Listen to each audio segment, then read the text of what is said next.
ನಮಸ್ಕಾರ ಸ್ನೇಹಿತರೆ.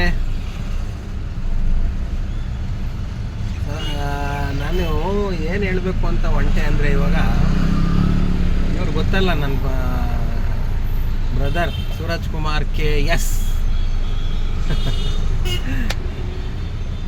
ಸ್ನೇಹಿತರೆ, ಮಾತೇ ಮೃತ್ಯು, ಮಾತೇ ಮುತ್ತು. ಮಾತು ಆಡಿದ್ರೆ ಹೋಯ್ತು, ಮುತ್ತು ಉದುರದೇ ಹೋಯ್ತು. ಕರೆಕ್ಟಾ? ಮಾತು ಆಡಿದ್ರೆ ಹೋಯ್ತು, ಮುತ್ತು ಉದುರಿದ್ರೆ ಹೋಯ್ತು ಅಂತ. ವೇದ ಸುಳ್ಳಾದರೂ ಗಾದೆ ಸುಳ್ಳಾಗಲ್ಲ. ಹಿರಿಯೋರು ಹೇಳಿರೋ ಮಾತು ಯಾವತ್ತಿಗೂ ಸುಳ್ಳಾಗಲ್ಲ. ಅವ್ರು ಏನೇ ಮಾಡಿದ್ರು ಅದ್ರ ಹಿಂದೆ ಒಂದು ಅರ್ಥ ಇತ್ತು. ಮಾತು ಮನೆ ಕೆಡಿಸ್ತು, ತೂತು ಒಲೆ ಕೆಡಿಸ್ತು. ಪ್ರತಿಯೊಂದರಲ್ಲೂ ಅರ್ಥ ಇದೆ ಸ್ನೇಹಿತರೆ. ಸೊ ಕೆಲವರು ಏನು ಹೇಳ್ತಾರೆ ಅಂದರೆ, ಮಾತಾಡಲಿಲ್ಲ ಅಂದರೂ ಕಷ್ಟ, ಮಾತಾಡಿದ್ರೂ ಕಷ್ಟ. ಏನಾದರೂ ಮಾತಾಡಿದ್ರೆ ಅಯ್ಯೋ ಈ ನನ್ನ ಮಗ ಜಾಸ್ತಿ ಮಾತಾಡ್ತಾನೆ ಅಂತಾರೆ.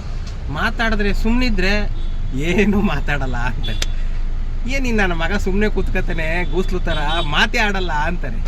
ಅದೇ ನೀವೇನಾರು ಒಂಚೂರು ಮಾತಾಡ್ಬಿಡಿ, ನನ್ನ ಮಗ ಜಾಸ್ತಿ ಮಾತಾಡ್ತಾನೆ ಗುರು, ಸವಾಸಲ್ಲ ಅಂತಾರೆ. ಸೊ ನಾವು ಮಾತಾಡೋ ಪ್ರತಿಯೊಂದು ವಿಚಾರದಲ್ಲೂ ವಿಷಯದಲ್ಲೂ ಅರ್ಥಬದ್ಧವಾಗಿರಬೇಕು. ಸೊ ವಿಷಯ ಇರಬೇಕು. ಒಂದು ಮಾತಿಗೂ, ಪ್ರತಿಯೊಂದು ಮಾತಿಗೂ ನೋಡಿ ಮಾತಾಡಬೇಕು, ತಿಳ್ಕೊಂಡು ಮಾತಾಡಬೇಕು. ನಾವು ಮಾತಾಡೋ ಮಾತಿಂದ ಇನ್ನೊಬ್ರಿಗೆ ಹರ್ಟ್ ಆಗಬಾರ್ದು, ನೋವಾಗಬಾರ್ದು.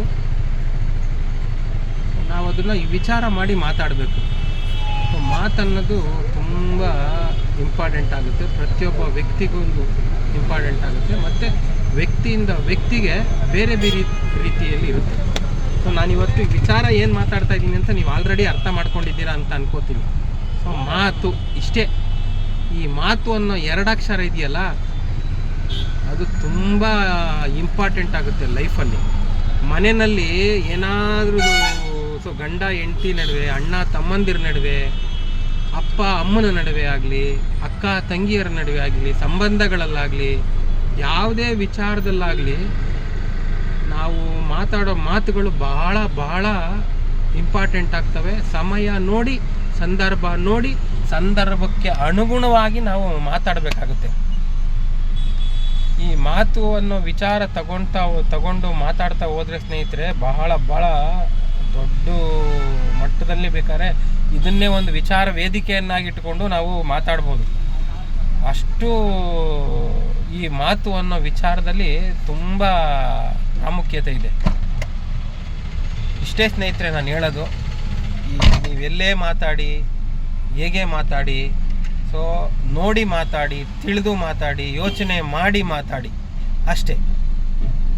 ಒಂದೇ ಮಾತಿನಲ್ಲಿ ಹೇಳಬೇಕು ಅಂದರೆ, ನಾನು ಮೊದಲು ಏನು ಹೇಳಿದೆ, ಮಾತು ಆಡಿದರೆ ಹೋಯ್ತು, ಮುತ್ತು ಉದುರಿದ್ರೆ ಹೋಯ್ತು. ಮಾತು ಬೆಳ್ಳಿ, ಮೌನ ಬಂಗಾರ. ಮಾತು ಮನೆ ಕೆಡಿಸ್ತು, ತೂತು ಒಲೆ ಕೆಡಿಸ್ತು. ಇಷ್ಟೇ ಸ್ನೇಹಿತರೆ, ಇಷ್ಟೇ ನಾನು ಹೇಳಕ್ಕೊಂಟಿರೋ ವಿಚಾರ. ಸೂಕ್ಷ್ಮವಾಗಿ ಯೋಚನೆ ಮಾಡಿ ಇದನ್ನು ಯಾವ ರೀತಿ ನೀವು ತಗೊಳ್ಳಿ. ನನಗೆ ಅನಿಸಿದ್ದನ್ನ ನಾನು ನಿಮ್ಮ ಮುಂದೆ ಹೇಳ್ತಾ ಇದ್ದೀನಾರ ಅಂತ ಅಂದ್ಕೊಳ್ಳಿ. ಏನಪ್ಪ ಈ ನನ್ನ ಮಗ ಬಡ್ಕೊತವನೆ ಅಂತನಾರ ಅಂದ್ಕೊಳ್ಳಿ. ಏನಾದರೂ ಇದ್ದರೆ ದಯವಿಟ್ಟು ಕಮೆಂಟ್ ಬಾಕ್ಸ್ನಲ್ಲಿ ಕಮೆಂಟ್ ಮಾಡಿ. ಸಬ್ಸ್ಕ್ರೈಬ್ ಮಾಡೋದನ್ನ ಮರಿಬೇಡಿ. ಲೈಕ್ ಮಾಡಿ ದಯವಿಟ್ಟು. ನಿಮ್ಗೆ ಇಷ್ಟ ಆದರೆ ಶೇರ್ ಮಾಡಿ. ಇಷ್ಟ ಆಗಲಿಲ್ವಾ, ಉಗಿದ್ಬಿಟ್ಟು 4 ಲೈನ್ ಮೆಸೇಜ್ ಹಾಕಿ, ನೀನು ಮಾತಾಡ್ತಿರೋ ಸರಿ ಇಲ್ಲ ಕಣೋ ಅಂತ ಹೇಳಿ. ಖಂಡಿತವಾಗ್ಲೂ ನನಗೆ ಬೇಜಾರಿಲ್ಲ. ಆಯಿತಾ?